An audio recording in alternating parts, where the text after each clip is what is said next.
اللہ اکبر اللہ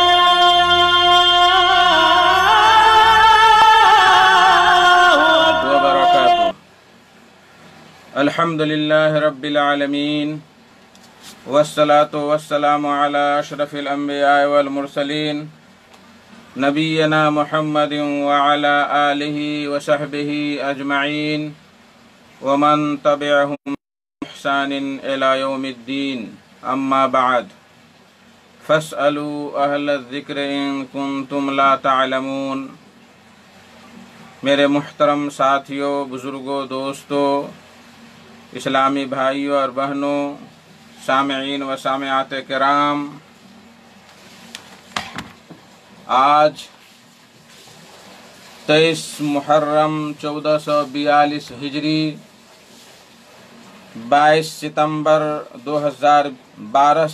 2020 عیسوی، 27 گتے بھادو 2077 بکرمی، سنیچر کا دن، میں محمد مستقیم مدنی آپ لوگوں کی خدمت میں صدائے حق کا پروگرام لے کر حاضر ہو گیا ہوں۔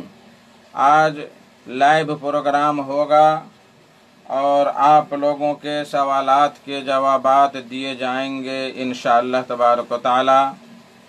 آج کا نمبر ہے 041 590 239 590 239۔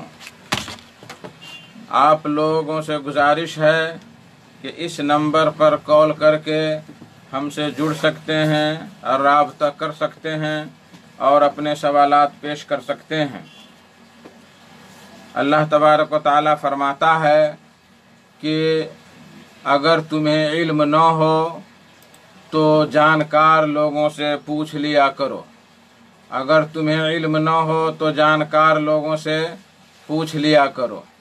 تو میرے محترم ساتھیوں، بزرگوں، ہفتہ میں ایک دن آپ حضرات کے لیے یہ پروگرام رکھا گیا ہے تاکہ آپ لوگ اپنے گاؤں گھر میں اتپن اور گاؤں گھر میں ہونے والے واقعات کے بارے میں آپ ہم سے پوچھ سکتے ہیں اور ان کے جوابات پا سکتے ہیں انشاءاللہ تبارک و تعالی۔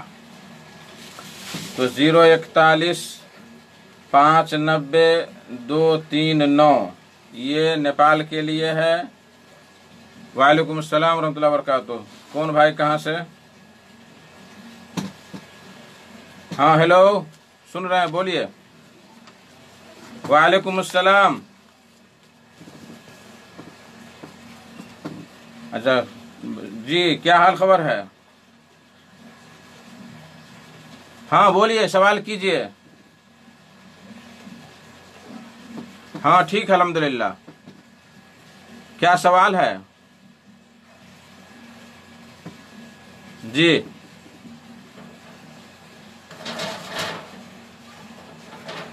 کیا نہیں سمجھ میں بات آئی، پھر سے واضح کیجئے۔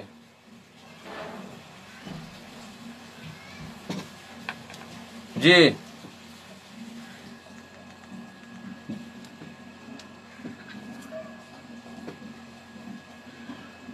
اچھا، یہ سوال ہے۔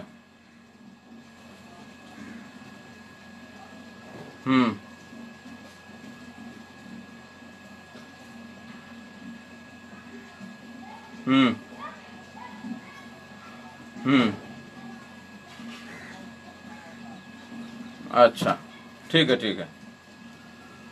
وعلیکم السلام۔ یہ تھے مولانا سلیم صاحب رگھوناتھ پور۔ یہ بیچارے مدت سے بیمار ہیں، اللہ تبارک و تعالیٰ ان کی پریشانیوں کو دور فرمائے اور ان کو شفائے عاجل و کامل عطا فرمائے۔ ان کے 2 سوالات ہیں۔ پہلا سوال کہ جنت میں جو حور عین ملے گی تو کیا لوگ، جنتی لوگ، ان سے ہم بستری کریں گے، جمع کریں گے؟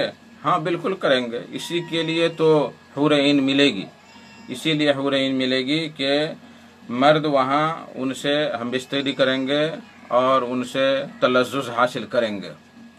دوسرا سوال کہ چاروں ائمہ کے درمیان اختلافات پائے جاتے ہیں، تو ان میں سے کس کی بات مانی جائے اور کس کی نہیں؟ تو ان چاروں میں سے جن کی بات قرآن اور حدیث سے زیادہ موافقت کرتی ہے ان کی بات مانیں، اور جو قرآن حدیث سے زیادہ دور ہے ان سے کنارہ کش اختیار کر لیں۔ جو بھی ان چاروں میں سے یا کسی کا بھی قول اگر قرآن و حدیث سے مل رہا ہے تو الحمدللہ، نہیں مل رہا ہے تو ان سے دور رہنا بہتر ہے۔ اللہ عالم بالصواب۔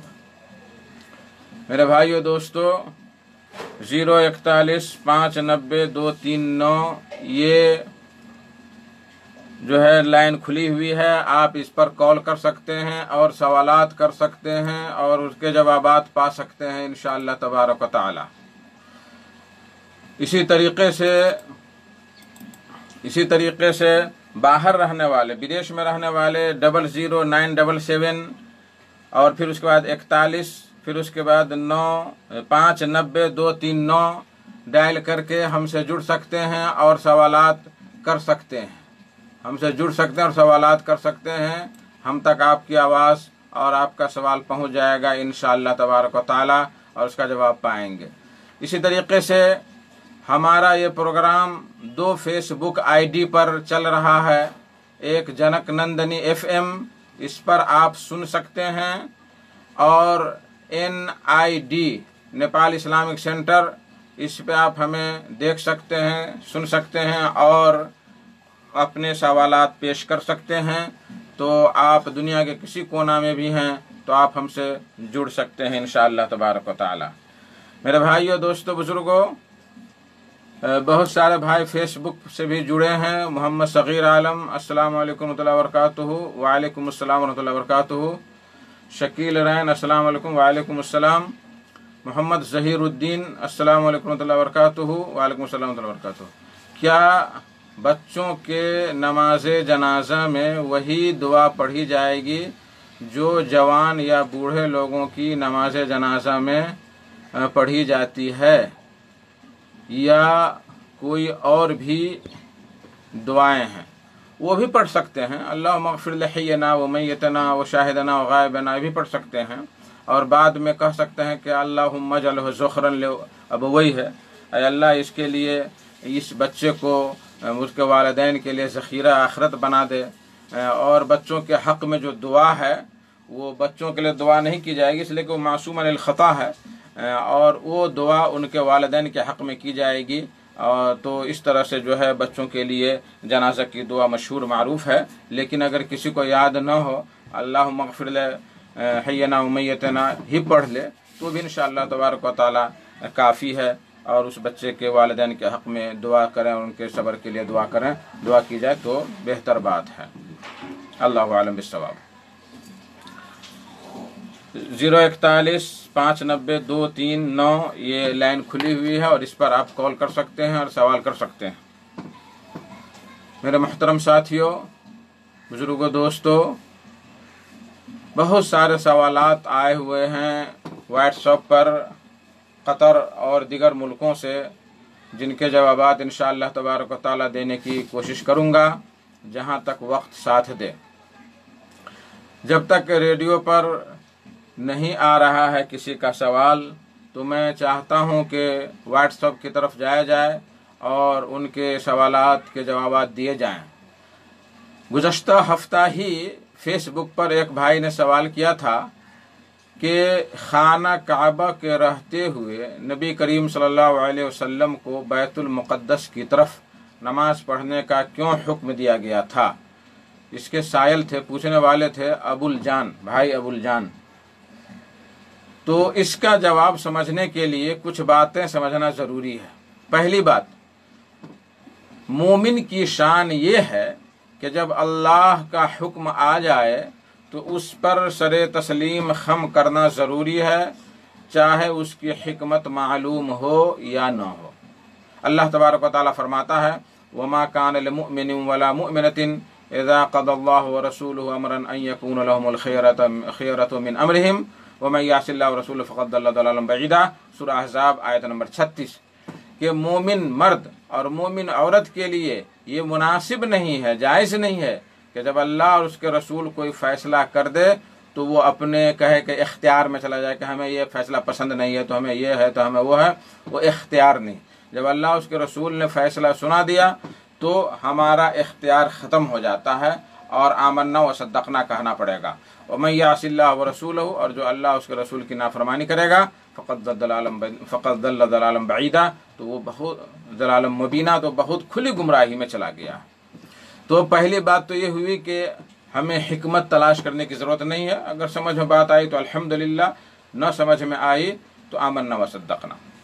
دوسری بات، بیت اللہ الحرام یعنی خانہ کعبہ حضرت آدم سے لے کر حضرت ابراہیم اور اسماعیل علیہ السلام تک کا قبلہ رہا، اور در حقیقت مسلمانوں کا قبلہ بھی یہی تھا۔ پھر جب حضرت سلیمان علیہ السلام کے ہاتھوں بیت المقدس کی تعمیر نو ہوئی تو اللہ کی حکمت و مشیت کی بنا پر سابقہ انبیاء کرام علیہ السلام کا قبلہ بیت المقدس قرار پایا۔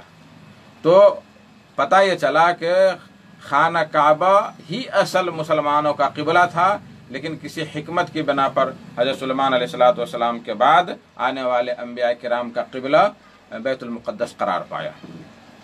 تیسری بات، شروع اسلام میں مکہ میں 13 سال اور ہجرت کے بعد 16 یا 17 مہینہ اللہ تبارک و تعالیٰ نے نبی کریم صلی اللہ علیہ وسلم اور مسلمانوں کے لیے بیت المقدس کو ہی قبلہ مقرر کیا۔ اس کی کئی وجوہ ہیں، کئی وجہیں ہیں اس کی۔ پہلی وجہ، کیوں ایسا کیا؟ تاکہ عوام الناس اور خصوصاً یہود یہ جان لیں کہ محمد صلی اللہ علیہ وسلم بھی سابقہ انبیاء کی طرح ایک نبی ہیں، اور نبوت و رسالت ایک ہی جگہ سے ملتی ہے، یعنی اللہ تبارک و تعالیٰ کی طرف سے، اور اس کی غایت اور اس کا ہدف کیا ہے، وہ ایک ہی ہے۔ تو پہلی وجہ یہ ہوئی کہ لوگ جان لیں، یہود جان لیں کہ یہ محمد صلی اللہ علیہ وسلم جس طرح حضرت سلیمان، حضرت داؤد نبی تھے، اسی طریقے سے محمد صلی اللہ علیہ وسلم بھی نبی ہیں اور انہی لوگوں کے قبلہ کی طرف نماز پڑھتے ہیں۔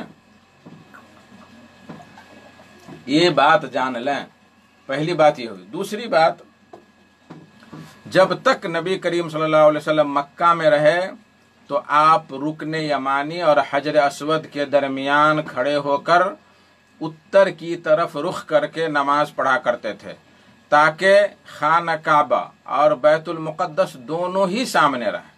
لیکن ہجرت کے بعد یہ ممکن نہ رہا، اس لیے کہ خانہ کعبہ مدینہ سے دکن میں ہے اور بیت المقدس اتر میں ہے، تو مدینہ ہجرت کے بعد 16 یا 17 ماہ بیت المقدس کی طرف رخ کر کے نماز پڑھے، تاکہ پڑھنے کا حکم آیا تاکہ یہودیوں کی تالیف قلب ہو جائے، تاکہ یہودیوں کے لیے نرمی ہو جائے اور مانوس ہو جائے یہودی کہ نہیں، یہ لوگ جو ہے ہمارے ہی قبلہ کی طرف نماز پڑھتے ہیں، اور لوگ اسلام سے مانوس ہو جائیں۔ لیکن کچھ دنوں کے بعد یہود کہنے لگے کہ جب مسلمان لوگ ہمارے قبلہ کی طرف نماز پڑھتے ہیں تو ہمارا دین اپنانے میں کیا رکاوٹ ہے؟ دیکھیں کتنی بڑی بات۔ اس بات سے نبی کریم صلی اللہ علیہ وسلم کو کافی تکلیف پہنچتی، اور آپ بار بار آسمان کی طرف نظریں اٹھاتے کہ قبلہ کی تحویل کب نازل ہو جائے، کب اس کے تحویل کا حکم آ جائے۔ یہ دوسری وجہ۔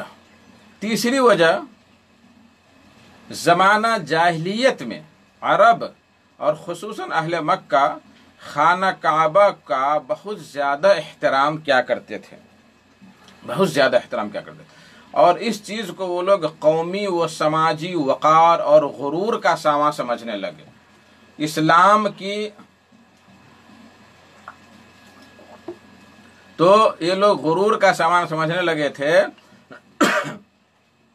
اور اسلام کی بنیاد دلوں کو اللہ تعالیٰ کے لیے خالص کرنا اور سارے رسم و رواج والے امور کو دلوں سے پاک کرنے پر بنیاد اس کی پڑی ہوئی اسلام پر۔ اسلام کی بنیاد قومی عصبیت، قومی غرور، ذاتی بھید بھاؤ سے بالکل پاک صاف ہے اسلام۔ تو اگر دیکھیے غور سے سنیے، تو اگر شروع سے ہی خانہ کعبہ کی طرف رخ کرنے کا حکم ہوتا تو ممکن ہے لوگ بولتے کہ اپنی قوم و قبیلہ کا خیال رکھ کر